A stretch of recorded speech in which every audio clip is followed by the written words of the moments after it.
Welcome to the Pretty Sister podcast, where you are part of a community of women seeking to empower, encourage, and uplift one another through friendship, shared experiences, and the power of sisterhood. I'm your host and the original Pretty Sister, Callie Steuer. Thank you for being here today, and welcome to our supportive community. I want you to know that you are valued, you are worthy, and truly beautiful. So today, I have a special guest for you. This is my oldest daughter, Taylor Steuer, who I absolutely adore. I brought her on today to talk to you about what it was like to grow up in a home where we were pretty sisters, where we embraced this concept, this idea of sisterhood, and really, truly, I want to ask you how that impacted you growing up, how it shaped your view of friendship, of supporting other girls. Did it help you? Did it not? We'll talk about some of the stories and parties that we did. But first of all, again, just want to welcome you, Taylor. Thank you for coming. Thank you. Happy to be here. Let's start with, what are the first memories that you have of Pretty Sisters? I've never asked you this before. I'm curious to know. Well, I think it's funny. I don't know anything other than Pretty Sisters. That has been my whole life. But I think I've had a very happy life, so I wouldn't want it to be any different. But I think my first memory was when we were living in Maine, and we had this living room table, and this was back when you had a bunch of T-shirts and tiaras and fairy dust and a whole collection of Pretty Sister things to empower women.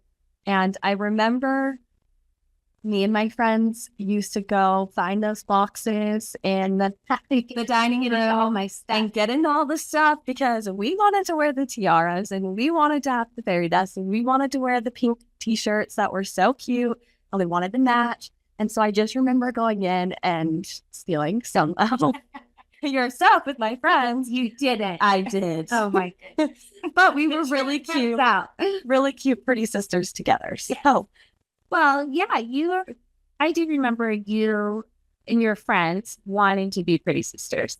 And you would bring me people. You would bring me friends as you collected them, and you would say, make her Pretty Sisters or introduce her to Pretty Sisters. And then we would do the crowning ritual. Do you remember that? I do. I think my friends wanted to come over just for that. They wanted to be with you and have you crown them and make them a Pretty Sister and have all of that, more so than, I wanted it for them too. But I think they would find their way over to our house, and it became the party house because everyone wanted to be included and everyone wanted to be part of it. Mm-hmm. And it was fun. So if we look at that, because now I'm ready and truly trying to share this with the world, with anybody who wants to be a Pretty Sister. I'm trying to send this message out that you are pretty, that you are special, that you are loved, you're enough, and that you are supported by other women, and that you can support other women too. That's an important part of this message. Is I think in a world where women can be, or girls can be mean to one another, and we see that happening, or where there's a lot of people facing depression and having anxiety and social anxieties, or seeing what's going on online and they're not invited and feeling left out.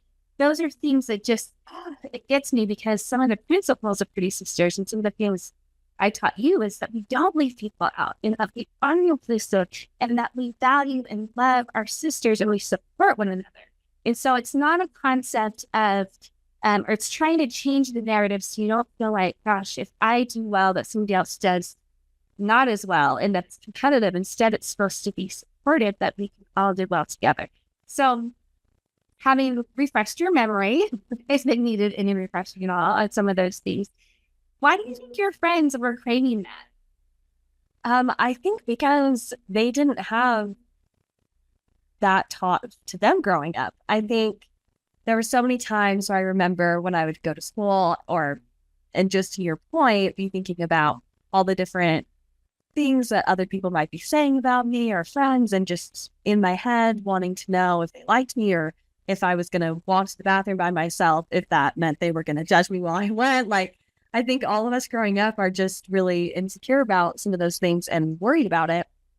And I remember this stuck to me since I was super little. You said to me, they're not thinking about you or questioning you. They're thinking about themselves as well. So when you're in a situation like that, they're not sitting there wondering, what are you? Like the one who's judging you and worried about you. They're thinking about themselves as well. And I think that was such a key moment for me in understanding that you're not the center of it. No. You are in your world. And that's what I think is very natural for teens and for people in general, is that we think, well, first of all, we're seeing everything through the lens of our own perspective and our own experiences. But especially when you're young and a teenager, and this is what I would always teach you girls, is you're thinking everything's revolving around you when it's not, because everybody else is worrying about the same things. And so a secret to, I think, happiness and to just navigating those hard times is to, instead of focusing on yourself, you focus on others. Like you wonder, how are they doing? How can I serve them? How can I help them? And this pretty sister concept really lends to that, because you're starting to think not just about yourself, but your other sisters, and you're starting to see yourself as part of a community and truly learning how to be a friend, which I think that girls are missing. I think they just maybe, because they are so wrapped up in themselves, and because our culture and our society is teaching that and embracing more of a, I think sometimes more of a selfish attitude. If we can teach people to be good friends and what it's like to be, what does it mean to be a good friend? I don't even know if everybody knows that. Like one thing, and I'll see if you can guess of, what was one of the things that I hated the most about young girls doing? You know, it starts with the letter G. Oh, gossiping. Yes. I was a big no in our house growing up. We did not gossip. No, don't talk bad about other people. And especially if you can't say it to their face, don't say it at all, right? I mean, and yes, there were times we need to talk about situations and things, and you need safe people to talk about. I understand that. But girls gossiping about girls, or even online doing it, all of that, it's so destructive and it's so unnecessary and it's so non-supportive. And so, yeah, it was not a pretty sister thing to do. Was that said to you often? Yes. That phrase was repeated a lot. But I think to your point, that's why my friends did always want to come to our house and flood it there. And that was the central base every time we would hang out, is because they would be in an environment that encouraged being positive and kind to each other, not gossiping, not criticizing or judging. It was just really valuing the pretty sister within each and accepting everyone for who they are and loving them unconditionally. And I think my friends always felt that from me, but also from you as the mother figure, encouraging them that they can be themselves and love themselves and love each other and not have to tear each other down. I think you always said, like, no one wants to be the friend that if we both start out here on our bar, that you're dragging the other down to where you're at. But instead, you want to encourage each other and lift each other up to both become better. And that was the environment that you always encouraged. And the reason why people wanted to come, because they wanted to be better together. I think everyone innately wants to be better and they want to be happier and they want to love each other. And it's just the world sometimes that pushes us to do the opposite. And if we can have a safe place where we know the principles and have been taught how we can lead into the things that will encourage us to be better, that gravitates people to that. Yeah. So how important was it? I mean, I believe this is so important, but to you, I think you learned this over time, carefully choosing who you surround yourself with. because that energy, I've always said to my kids, you want to give energy. Don't drain the energy. Be the energy giver. Be the light, be the fresh air that shows up in other people's lives to help them and support them and to encourage them. So if you want that coming back to you, then you have to be that for others. So it all begins with who you're being and who you're showing up with, and therefore what you can attract. And I will say, I think it's so true, but I do think it is hard sometimes, because I remember being younger and knowing that and wanting to attract people who would treat me the same way that I treat them. And I do remember I struggled sometimes feeling like I would be really inclusive and I would invite people and I would always bring people in. And because that came such a strong part of my personality, I found that I was sometimes struggling to get invitations back because that was just so who I was to a core. I was the planner. I was always inviting. And I think I was raised with the mindset to include everyone and to welcome everyone and not exclude. And I don't know if all my friends were raised with that same mindset. And so I oftentimes felt like I was not being included, which then pushed me to host even more. And luckily I was raised in a home where hosting was encouraged. And so I could invite people over. But I think had you been strict on not wanting people at the house or things, like I would have, it could have been hard to feel. Well, I think it's important to tell the listeners that you moved at the beginning of your junior year in high school. Yes. Okay. So that's, I mean, kudos to you because many people, especially as I talk to other friends about that, are like, what? You moved your kids? I did. My oldest was going into its senior year, she's another brother. And then you are my second oldest going into your junior year, and we moved. And they wanted to move, I will say. They were encouraging us to move, and they had to be really tough about it because going to a new area in high school, you have to work for those friendships. You have to work to put yourself out there. You lost your kind of place in life in the high schools that they were at before, where they had lots of friends, and you didn't probably have those same struggles at all. But you had to learn to navigate that. Because you're competing with people who have their lives of history with these people. They've built so many strong bonds, and they've really grown up and as if they're family. And I'm coming in the new person who they don't know anything about, and they don't have that deep loyalty to, like they do to their other friends. So you had to work a little. Yes. But you know what? That's okay. That's okay. I think that people forget that friendship is hard work, and attracting what you want takes work. We want society. People want it to fall into their lap, and we want things put. We want to go with the trend. We want to get everything we want right now. We want to click a button on Amazon, and it shows up that same day or the next day, right? I mean, that's the culture we're living in. And when things don't go our way, it tends to be like, just shocker that we didn't get everything we want. And I don't think that that's bad necessarily to have some hardship or to have to work for something or to put in some time and effort into things that we like and to build that resilience muscle that is so necessary in life. It's life is not always going to be perfect. So I was quite okay with that experience you guys had.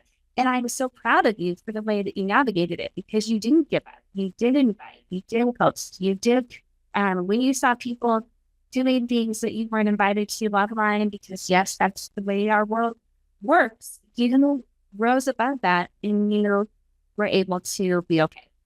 I think it was the first time in my life that I really put in all the pretty sister attributes and practices that you taught me growing up to practice, because when we were living in Maine, we didn't have any major changes like that of moving, where it was more just habit going by day to day and living how you taught me to. But when we moved, I had to really, like you said, put in the work and practice the things that you taught me to a new level and really put myself out there and try and make something happen rather than just sitting back and waiting for life to happen to you. Yeah. Which is an empowering place to be. Then you realize that you are responsible for your happiness. It's not mine. As the mother, it's not, I contribute so much, I believe, to your happiness. It's a big contribution. But at the end of the day, I can't make you happy. You get to choose your happiness. You get to rise to it. You get to create it. And I think that's so important thing for everybody to learn and to feel empowered by it, not threatened by it, but to like, wow, this is an opportunity. Life just gives us all kinds of opportunities. And when you see things as opportunities, and then when you realize you're not alone and you can have friends, and whether that had to be just your mother for a while until you made friends, or your sisters, that's okay. You did navigate that and you made friends. And sometimes maybe they weren't the long, lifetime enduring friends that I know you've seen me have, that you've always wanted. But there were people that came into your life for seasons and times. And then you have collected some more lifetime ones. And you know what? it's all okay, whether it's a short-term friend or a long-term friend. There's something that you can gain and benefit from that if you see it that way. Well, and I think I'm a huge believer in everything happens for a reason. And I needed to learn the lessons that I did learn from that move. I needed to learn how to actually be a pretty sister. I needed to learn how to make friends, because then I went off to college and I had to do it all over again. And then I went on a mission and I had to do it all over again. And then I came home from college and had to do it all over again. And then I got married and had to do it all over again. So at every phase, yes, in every phase of my life, I felt like I've had to, yes, there have been friends that I've carried with me through all of that, but I've met so many more amazing people, and I needed to learn that skill so that I could actually become friends with all those people I was meeting and hold on to them. And that was a turning point in my life where I learned how to do that. Yes, which is so important, and how to value that, how to value people and what they can bring to the table. So speaking of that, this reminds me, one of the fun things that we do as Queen Sisters when we initiate that, and just a concept that we embrace is seeing them for who they are and trying to value them for some personal traits that they bring to the table. So I don't know if you remember exactly, but in fact, we did this with her dance party, or your dance team. She danced competitively. And before we left Maine, we had a huge party with all of the dance girls, and everybody wanted to be crowned a pretty sister. And we did that at the party. And I had asked their mothers, because I didn't know all of the girls, to give me personal, some personal traits of that girl and to choose one specifically. So we would crown them the pretty sister of personality, or the pretty sister of loyalty, or the pretty sister of, partying or dancing or whatever word and attribute. It can be anything. And it could even be a fun long run on word if you want to create it. And then, so we would crown them as that. And then we would read a little tribute that was special written to them from their mother or a close friend, or I would write them if I couldn't get that from somebody else. And I thought that was always such a poignant, powerful moment, because everyone sobbed. Most of like, I mean, I get emotional thinking about it, because when you have somebody recognize you, and that way, it reminds me of the movie, the people, Avatar, the second one where they say, "I see you." Yeah. In that show, when somebody sees you and really sees you, who you are, and values that, and affirms back to you your worth, then you get to rise and you get to feel special, and you get to then try and do that more to others. So it was always wonderful to teach these young girls, to teach you guys how to do that to each other. And when we did, tears would flow, girls would feel seen, and then everyone would grow closer, and the connection was made. And that's the bonds of friendship working. They all loved that. I heard about it for weeks after that. Everyone just felt like they were so important, and that they were seen, and that they were a valued member of the team, and everyone felt included. I think it was amazing to watch the whole team come together. And then we did so much better in our competitions, because we had way more unity amongst all of us girls. We all loved each other, and we saw what other people saw in them. Yeah. So I just love that. I love that you had those experiences. Okay, is there any other time when we would crown others that comes to mind that we want to share with our audience? Any other special moments? Do you remember our Pretty Sister family reunions that we would do? You might have been too little for that. I remember seeing pictures, but I don't remember what we actually did at them. Yes, yeah. Well, that's kind of where the shirts were originally born, is we created them first for that family reunion. You were just a little fry. You only maybe had 2 kids or 3 kids. And then that just stemmed into more and more shirts that had to get printed over time, because everyone wanted to be a pretty sister. And so we would have to order more and share them as you guys grew up, and have pretty sister birthday parties we would do. Yeah. So many fun things. So now you've said you've learned these principles, you've been using that throughout different periods of your life. And now you're married, and you're starting to think about your future, how will this help you being a pretty sister? Are these traditions you want to carry forward? Completely. I've always said to Tanner, my husband, that I want to repeat my childhood and do everything that my mom did because I loved every second of it. But I think the biggest takeaway that I mean, it's hard to even pick one because I loved everything about it, but I didn't pay her to say that. I mean, sure, she didn't. No, it's true. I will say it wasn't a choice for my girls to not love me. Right? I would always remind them, I make your world go round. So we have to get along. Well, and she was just my best friend growing up. I feel like you were the closest friendship that I ever had in my whole life. But you always taught us that, or led by example. Like everything in your life, every principle that you taught us about the pretty sister, every idea you wanted to convey, or any thought that she shares on this podcast, she lives it. She doesn't just talk about it or preach it. You truly, like, what's the word? Emulate it in every part of you. You can see it. And that's what I want to do for my kids. Like, I want to truly live it and let them not just learn it by what I teach them, but by watching my example. Yeah. Well, I think if you did have a happy child, we kind of happy time together. We still love to be together. And I think that I was going to say, I think that's not to take away from, we've had so many challenges as well. It's just that we chose to be happy throughout them. Yes. Well, because I think that the circumstances that are presented with are opportunities to rise up, to get stronger, to grow closer as a family through those challenges. So I think we always chose that. Like, let's not let this break us. Let's just get closer. I mean, the example we shared of moving in high school was a tough one, and we allowed it to just strengthen those family bonds and to have a lot of time together. So that was really great. But I think it's one of the reasons I'm even talking and doing this podcast is I want to spread a message of happiness too. And that's something that we are good at and that I really do value, the high value of happiness, not just my family, but my own personal happiness. And to me, it's like this, like a bubble that you've got to protect, or a choice that I make. And I'll make decisions through that lens and of, well, is this going to be fun or not? Is this going to bring happiness or not? It will just promote it. Because I do believe that I can be happy. And so I think once you realize, know that you're meant for joy, you're meant to be happy, and life is hard and it's not fair. And I've taught my kids that. It's not that we're not recognizing the challenges or the hardships. They're there. But when you decided, well, wait a minute, though, I'm supposed to be happy, then you can find ways to be happy no matter what. Yeah.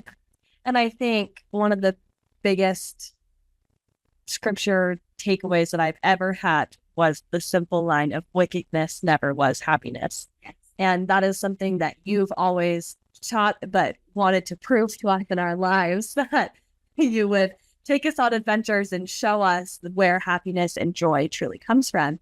And I think that applies so much to the core of Pretty Sisters, because it goes along with judging and criticizing and trying to tear others down. All of those forms of wickedness, true wickedness, is not happiness. No. And all of the girls and sisters out there need to know that if they're involved in that in any way, whether it's receiving or giving, stop it, and you're not going to be happy, because wickedness never was happiness.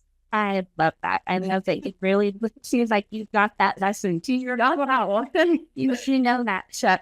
But yeah, I mean, when girls are talking negative about each other, and I don't know how this gets missed, but just know this: if you're going to talk negatively, and the person hears that, they're right there. They're not going to trust you, right? Because if you're talking bad about someone to them, they're going to wonder, what are you saying when I'm not around? From sleep. So just know that and catch yourself, because you want to have trusting, close relationships. At least I hope you do, because there's so much joy to be had in those friendships.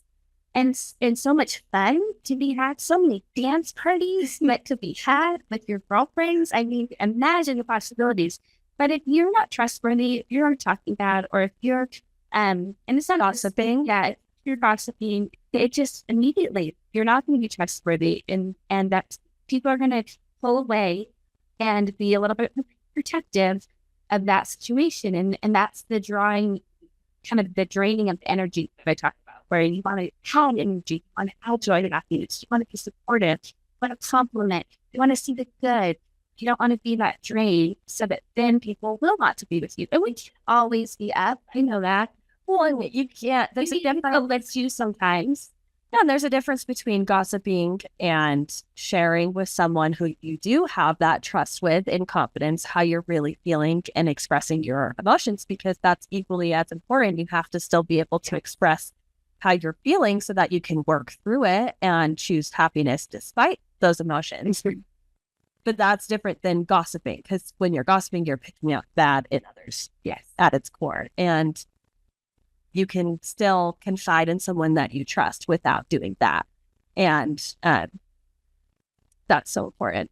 So important. Okay. Well, I think we had a good conversation. Thank you so much for joining me. I'm excited to continue to do this. I'm going to be introducing all of you to so many of my pretty sisters, whether they're my actual blood relatives or my friends that have just inspired me throughout the years, loved me, been on this journey with me, and have so much to add, so much to offer everyone as we share this mindset and invite people to join in this.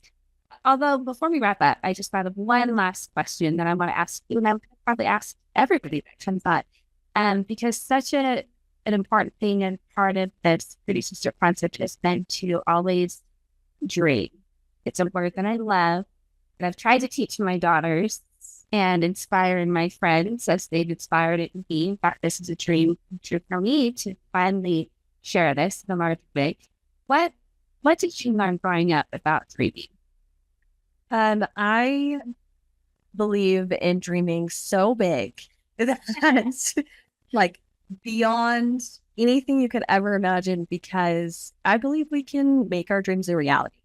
And you're going to miss 100% of the shots you never take. And if you're not dreaming big and you're not chasing those dreams, sure, you might not achieve all of them, but you're going to achieve a good amount of them. And I want all the happiness I could possibly get in my life and all the joy. And I want all my dreams to be created. And so I don't shy away from dreaming big. I don't shy away from, maybe if someone says that's impossible, that doesn't scare me. Because for you, I know that's a challenge. It's like, oh, game on. I'm going to do it. I mean, I think growing up, I always and still plan to be a successful author and writer. And everyone, I have to say, she wrote her first novel and published it by the age of 18, which is amazing. This girl's amazing. Yes. Well, that's again, you dreaming big and every time I expressed that to someone and told them what my dream was and my plan for life all throughout school and high school and everything, every single person would say, well, what's your plan B? Like, but what actually are you going to do? Because it's such slim chances that you actually make it in that industry, and it's hard. And I was so stubborn and was like, no, that's my dream. I'm going to do it. I don't know why I have to come up with a backup plan, because I'm going to do it. Well, and I think backup plans come naturally. Yeah. When we do fail, when we try and we fail, we naturally, if you have that mindset of perseverance and continuing, you're going to find the backup plan. It's going to emerge. You don't have to plan for failure. You plan for success, and then you just navigate your way through it, because you have been taught that failure is okay, right? I mean, what are your thoughts on that? Well, that's how you learn. That's how you improve and get better. Every time there's a failure or a bump in the road or a mistake, that's an opportunity for growth. Yeah. So they're never a hindrance. It's only an opportunity for more and to learn more and for new things that you could never have imagined. I love that. I feel like I'm giving you a test. You're passing all. You're getting an A++. Well, you did write all the questions and then make me learn them my entire life. So. Well, ladies, I don't have any questions written down. Not today, but in life. Like, I mean, I just I guess this is a fun moment for me as a mom because we did prepare for this and we're just chatting with all of you. But it's fun to see that you, as an adult now, have truly internalized these principles, and that you're, as I ask you a question, and I'm like sitting here thinking, I hope you learned that because I don't know, teaching did you pay attention in class, family class, at dinner time? But yes, you have, and I'm watching you launch beautifully into this world confidently, and go after your dreams. And I hope that you will always do that, and always I'm here to support you. Don't cry when you cry. I cry. You have a supportive community. I mean, you do, right? You've got sisters, cousins, friends. You know that you're not alone. And that's another big message, is we're not here alone. We're here to do things together, and that we're here to rise together. And that is when you embrace that, we really can. Dreams come true. I don't. Any last words? I am so happy you're all here because I feel so incredibly blessed to have learned all of this growing up, and for the life that you have given me and the lessons that you taught me. And I have wanted you to do this since I was little because I've always felt like it's so unfair that I have all the secrets to the happy life and success, and that they needed to be shared. So I'm proud of you for chasing your dreams and sharing your knowledge that you have with everyone. I think it's pretty normal for people to have a little bit of imposter syndrome, or like, what do I share? I've struggled with that. But also the timing's right. I just about finished raising my kids. In hindsight, I can see things I've probably done wrong and things I've done well. And I can see you guys just turning out so beautifully. And I just feel like now I want to pay it forward, and I want to share any bit of wisdom, any lessons learned. And I want to gather not just from me, but I want to gather some of my dear friends and sisters and people I respect so much that are out there dreaming and doing amazing things in their life. And what have they learned? How are they going after their dreams? How are they finding success? How are they raising their daughters or sons too? Let's just talk about it, and let's share, and let's inspire one another, and let's lift one another so that we can all be happy together. So that's the goal. Thank you again for being here. More than anything, I want you to know how valuable and special you are, and that you were meant for joy and happiness, and you can have all of it that is out there in the world you can go after. And I hope that you do. And I hope that you join us next time for the Big Sister podcast. Thank you.